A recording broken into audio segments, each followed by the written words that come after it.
Hello everyone. ये thermodynamics की एक टेस्ट सीरीज़ मैं शुरू कर रहा हूँ। तो इसमें क्वेश्चन नंबर 1 आप देख सकते हैं। ये क्वेश्चन नंबर 1 है, during the heating of an object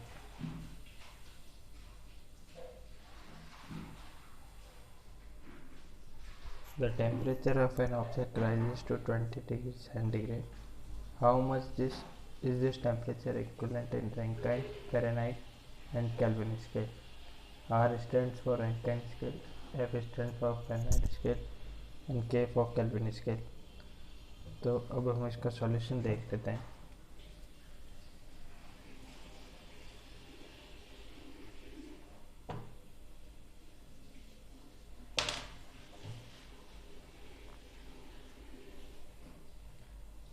तो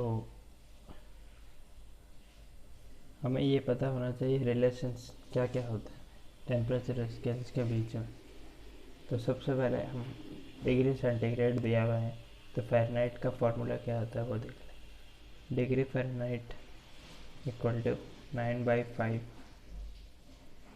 डिग्री सेंटीग्रेड प्लस 32। तो 9/5 इंटू 20 प्लस 32, इसका आंसर आएगा 68 डिग्री फ़ारेनहाइट। और जब डिग्री सेंटीग्रेड को रैंकिन स्केल में कन्वर्ट करते हैं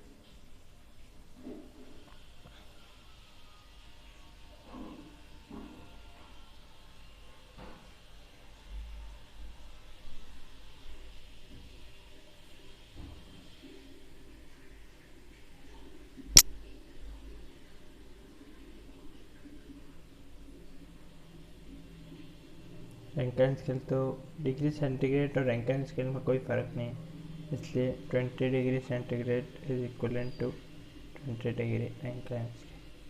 the answer is this.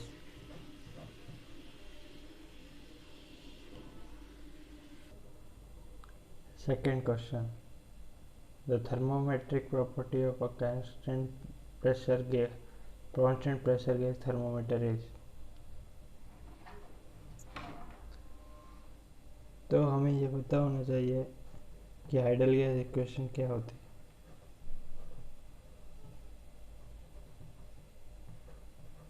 PV equal to nRT और PV इक्वल टू mRT। तो आपको अब क्या मेजर करना है, टेम्परेचर। तो अब टेम्परेचर मेजर करना है तो या तो टेम्परेचर प्रेशर के प्रोपोर्शनल हो सकता है और टेम्परेचर वॉल्यूम के लेकिन इसमें ये कह दिया गया है कि प्रेशर जो है वो गैस का कांस्टेंट है। तो अब एक ही टेम्परेचर मेजर करने के लिए अपने पास एक ही वेरिएबल है, वो है temperature is directly proportional to volume.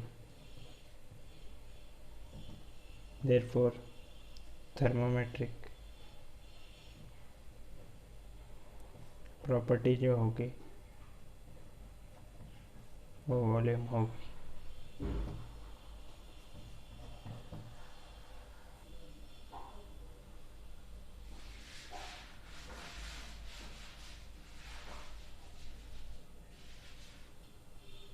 Third question, domestic use mercury thermometer works on.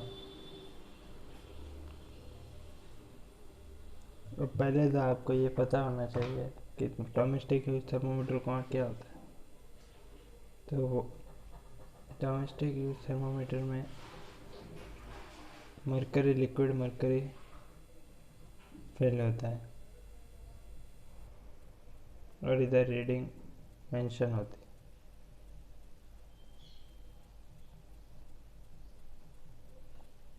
ठीक है, अब ये वर्क किस पे करता है।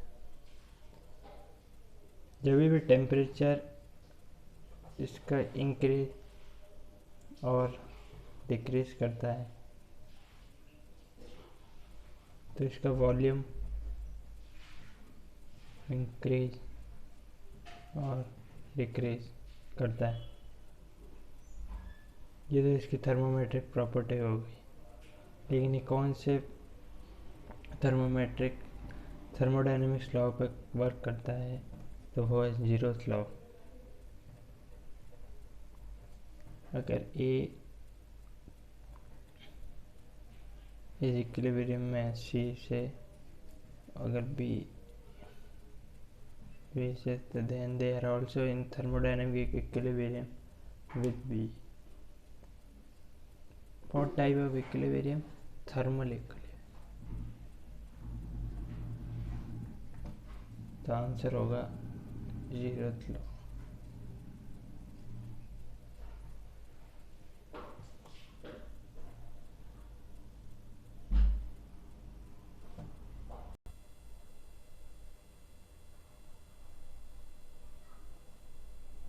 ये रहा हमारा फोर्थ क्वेश्चन।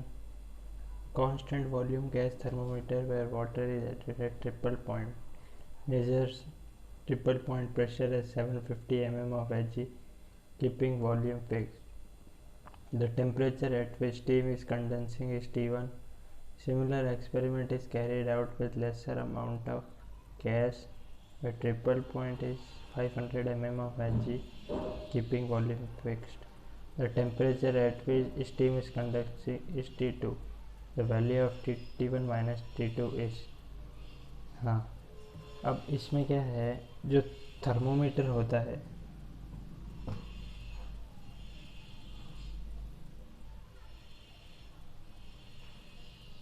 थर्मोमीटर में कोई गैस फिल है। अभी फर्स्ट केस में आपको क्या कह रहा है कि जो थर्मोमीटर, जब भी आप टेम्परेचर मेजर कर रहे थे तो आपने वॉल्यूम फिक्स रखा, मतलब वॉल्यूम को फिक्स था तो प्रेशर वेरी करेगा, तो temperature is directly proportional to pressure. तो थर्मोमेट्रिक प्रॉपर्टी है प्रेशर इसकी, इस थर्मोमीटर की। तो और जो गैस फिल है, वो जो लिक्विड फिल है थर्मोमेट्रिक फ्लूइड वो है Hg मरकरी। तो उस Hg का जो प्रेशर आया है वो 750 mm ऑफ Hg है, वो ये मरकरी कॉलम है। अब सेकंड केस कह रहा है कि similar experiment is carried out with lesser amount of gas, मतलब अगर एक दूसरा थर्मोमीटर लिया है, उसमें से उसके अंदर जो गैस की क्वांटिटी है, वो वॉल्यूम है, वो कम है पहले से, केस वन से।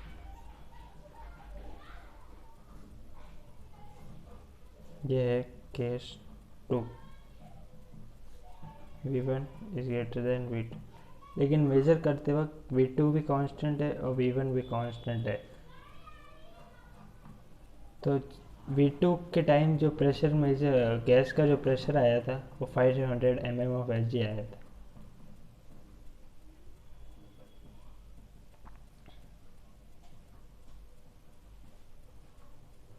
लेकिन आपको ये पता होना चाहिए कि ट्रिपल पॉइंट किसी भी फ्लूइड का है वो कांस्टेंट रहता है, क्योंकि ट्रिपल पॉइंट पे डिग्री ऑफ फ्रीडम वो होती है F equal to C minus P plus 2। Components तो एक ही होते हैं, लेकिन जो फेज होते हैं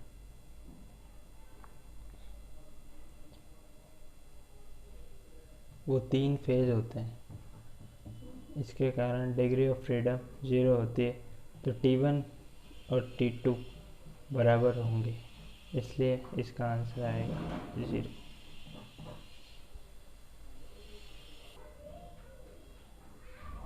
ये रहा क्वेश्चन नंबर 5। अब इसमें क्या दिया हुआ है, अ 2 kg block of steel density 7820 is completely immersed in 4 liter of water. This the density of water दी हुई है 997 और अब पूछ है find their combined mass and volume. तो सॉल्यूशन देख लेते हैं इसका। अभी ये वाटर है 4 लीटर, अब इसके अंदर 2 kg स्टील का ब्लॉक डाल दिया। तो टोटल वॉल्यूम, टोटल मास पहले निकाल लेंगे। 2 प्लस, अब 4 लीटर वॉल्यूम है तो क्या होगा, volume of water upon density of water, ये अपन को देगी मास ऑफ वाटर। तो 2 प्लस वॉल्यूम को आपको मीटर क्यूब में रखना पड़ेगा, तो इसको मैं 10⁻³ से मल्टीप्लाई कर दूंगा तो लीटर मीटर में चेंज हो जाएगा। डेंसिटी ऑफ वाटर दिया हुआ है, इसको सॉल्व करने पे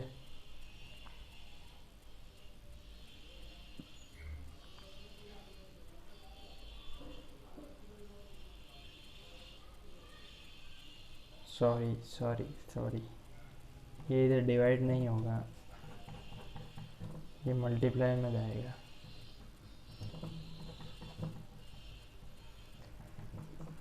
हाँ, 2 प्लस इसको डिवाइड करने पे ये आएगा 3.98, तो 5.98 तो कंबाइंड इसका हो गया है मास वाटर प्लस स्टील ब्लॉक का, और कंबाइंड वॉल्यूम, टोटल वॉल्यूम, तो आपको पता है वाटर का वॉल्यूम तो आपको दिया हुआ है, तो 4 लीटर प्लस, और अब आपको स्टील का निकालना है, तो स्टील की आपको डेंसिटी पता है, तो आपको क्या करना होगा 2/7820। अब ये जो आएगा ये मीटर क्यूब में आएगा, इसको 10⁻³ से मल्टीप्लाई करो तो ये लीटर में चेंज हो जाएगा, तो आंसर आएगा 4.256 लीटर, ये आंसर है।